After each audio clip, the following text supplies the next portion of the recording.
Diamond Soul Sirens. One by one, defy everyone.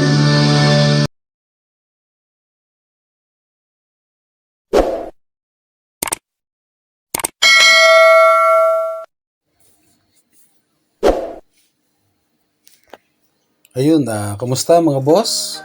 Ito, mayroon ulit ako share sa inyo na Bluetooth speaker. Ayun, nakita nyo naman po sa video clip, sa unang video.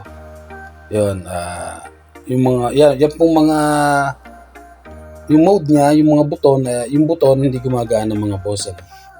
Yan. Ito po, sundan nyo kung meron kayong ganitong issue na Bluetooth. Yan. Ganito po kasimple magpalit ng buton niya. Ang madalas po kasi masira sa ganitong Bluetooth mga boss yung sa mode, sa switching mode. Yun yung pagpapalit ng sa FM, sa Bluetooth at saka sa MP3 para sa USB Ito po kung ganitong issue ng Bluetooth nyo, para po sa inyo itong video na ito mga boss. Sundan nyo lang po mula umpisa hanggang dulo para makuha nyo ang tamang pagpapalit ng switch button. Dito mga boss, kung kayo halimbawang newbie pa lang na ngayon pala makakapagbukas ng ganito, yan, nakikita nyo po yung mga sakit na yan, tatlo, sama-sama mga boss. Para hindi po kayo malito pagbalik nyo mamaya, pagkatapos, ay pagsamasamahan nyo po siyang i-tape o kaya ibuhol nyo po. Yan, Tsaka tandaan nyo rin, lagyan nyo rin ng markings sa board. Akin, nilagyan ko ng markings yan, pentel pen. Yan, nilagyan ko siya. Bukod pa doon sa pinagsama-sama ko kung ibuhol siya. Kasi importante po yan para hindi kayo malito mamaya sa pagbabalik. Sobrang importante po ng ganyang idea. Kasi mamaya mangangapa kayo, alin ba dito, alin ba dyan, sa kung ba nilagay, sa kung ba, yun. Lalo't hindi nyo na-videohan, Yun po ang kahalagahan ng pagsasama-samahin ng mga wire. Yan. Lalong-lalo na po sa mga newbie. Sa mga newbie po, madalas maka-encounter ng ganyan, nalilito. Okay? Yan. Yan po ay aking binubuhol yan sila. Ayun, para madaling ikabit mamaya. Okay.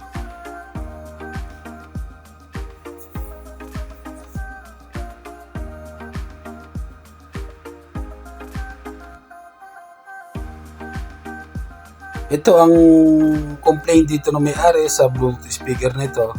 Hindi daw po siya makapag-switch sa FM, Yan, sa FM hindi siya maka-switch.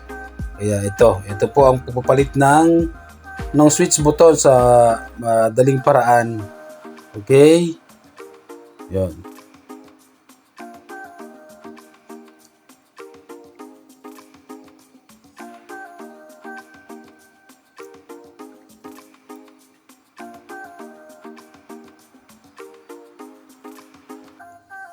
So yun, nakikita nyo yung ating switch dyan ay 4 po yan. Yan. Yung tatlong switch dyan mga boss, mga madam, hindi natin yan papalitan, Yan. Okay yan sila. Yung sa switch mode lang tayo magpapalit. Kasi yan naman po talaga madalas ang masira. Kasi madalas siyang mapindot, mapindot sa mga pagsiswitch. Okay.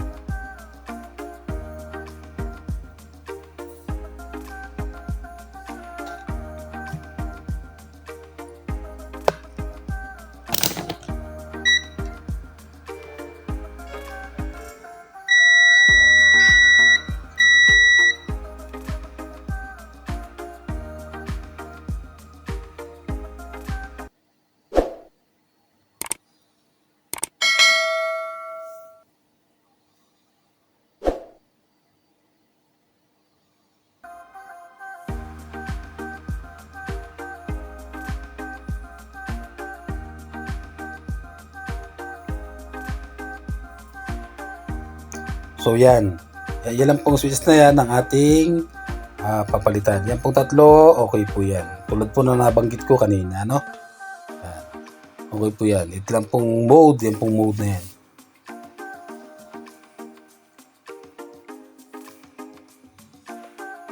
Meron akong kung nahirapan kayo maghanap ng ganyan switch, kung balak niyo magpalit ng mga apat na switch o kung alin man diyan, maglalagay po ako ng link kung saan niyo pwede mabili yung switch na yan, ano? Maglalagay po ako ng link sa description para kung gusto niyo magpalit ng brand new yung ilalagay niyo, ano? Yan. Ito, tinesting ko dyan ang ating ipapalit na switch.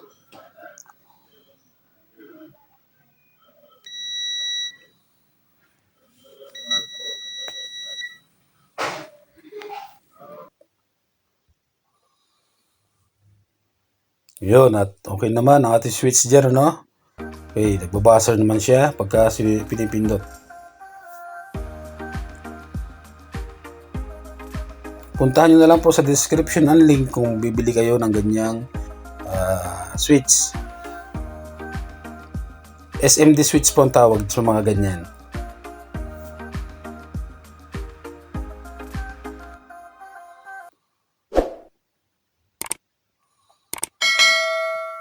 Salamat po sa mag-subscribe sa aking munting channel, mga boss, mga madam. Shoutout pala sa aking lahat ng subscriber na nakasubscribe sa akin. Salamat po sa suporta at sa magsasubscribe pa lang po. Salamat po sa inyo. Malaking tulong na po sa aking channel para kahit paano unti-unting tumaas ang aking subscriber at saka yung views ko po. Salamat po sa suporta mga boss ko. Thank you.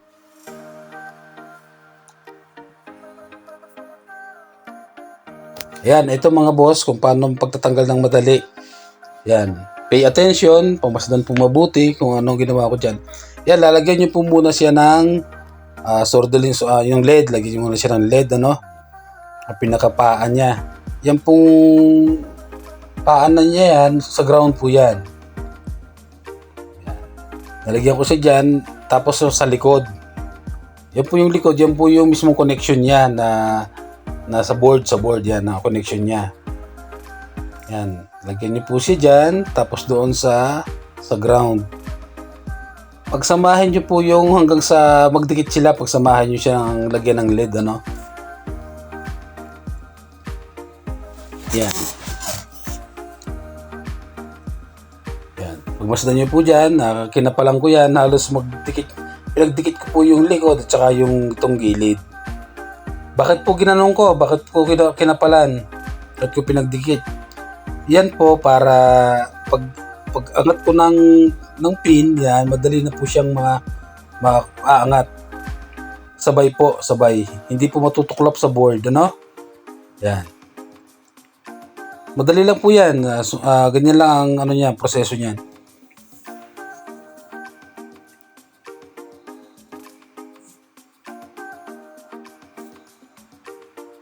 Yun. Pagdikit ko na yon, inangat ko na. Yun. Pagka ganun po ginawa nyo mga boss, hindi siya tutuklap sa board, ano? Malinis siyang makukuha. Iba po kasi pag pinupwersa, pag hindi ginaganon, tutuklap sa board, sa board niya. Tatanggal ang pinaka-connection, ano? Yan. Kaya yun pong gagawin nyo, pag didikitin nyo, gilid at saka likod, tapos saka nyo iangat. At para madali nyo makuha.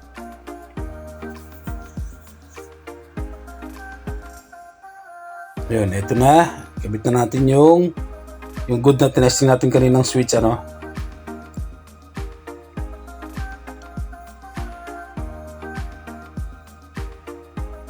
Salamat po pala kung ngayon na kayo nakapasyal sa aking YouTube channel.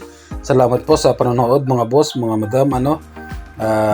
Kung nakatulong itong video ko sa inyo, pa-subscribe na lang po, pa-like, pa-comment, pa-share na rin po mga boss, mga madam, ano. Salamat po, salamat. Okay, so dito pinapatibay na natin yung paa niya, yung pins. Kasi kailangan po matibay yan kasi pwersado po yan pag pinipindot. Medyo may pwersa po yan kaya kailangan matibay. Pagkakabit ng mga pins.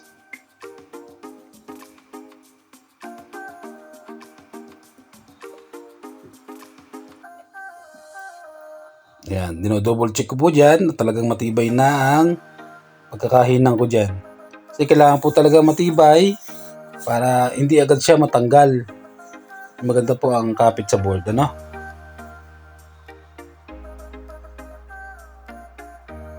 So, ganun lang po mga boss. Kung kayo magpapalit ng mga switch button niya, yun lang po ang proseso niyan.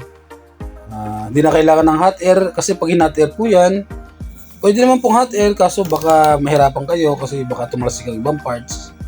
Ganyan lang po, panghinang lang. Makukuha nyo kaagad yan. Huwag nyo lang mamadaliin. Unti-unti lang para makuha nyo po ng maayos at may kabit. Okay?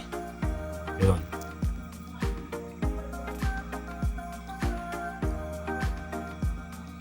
So, yan. So, tingnan natin yung ating kinabit kung hindi ba, kung okay na, kung may buzzer siya.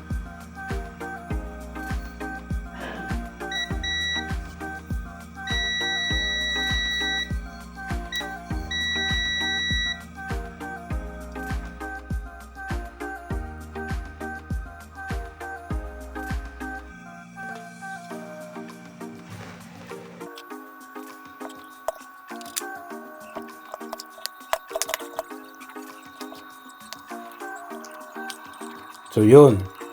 Yun, okay na po ang ating switch, ano? I-test na natin habang nang naikabit na sa board. Yun. Sundan nyo lang po yung aking proseso para hindi po kayo mahirapan magkabit ng switch. Ganyan switch. At yun nga po, ulitin ko, ilalagay ko sa description kung saan mabibili ang switch na yan. Para doon po kayo umorder, okay? Okay, ano na yan, assemble na natin yan. Balik na natin para for testing na.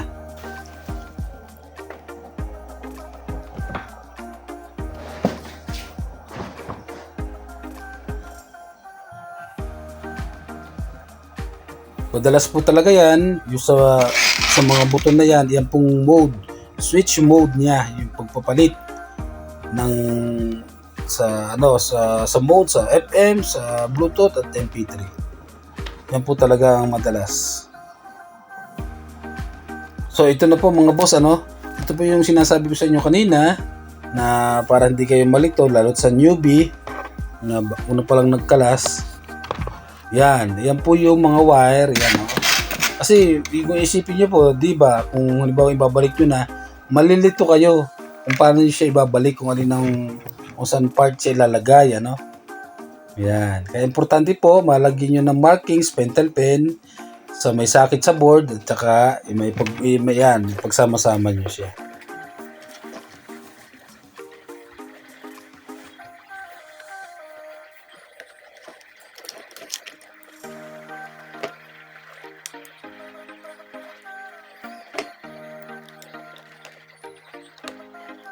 So, yun.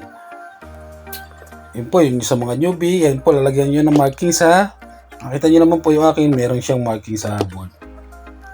Yun. Sa ganyan, iwas lito po, at saka madali nyo may kakabit. Hindi kayo mag-iisip pa kung saan ba to, saan ba yan. Ubos oras po pagka ganon. Diba? Pero pagka ganyan may markings na kayo, at nagsama-sama nyo yung sa wire, yun, madali nyo ma-identify kung saan sila ilalagay. Okay?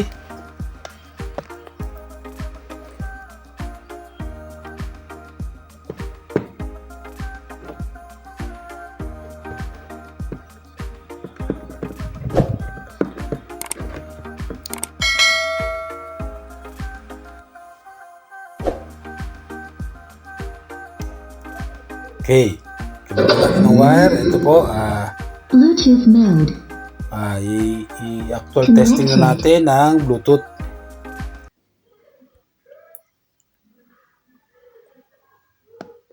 FM mode.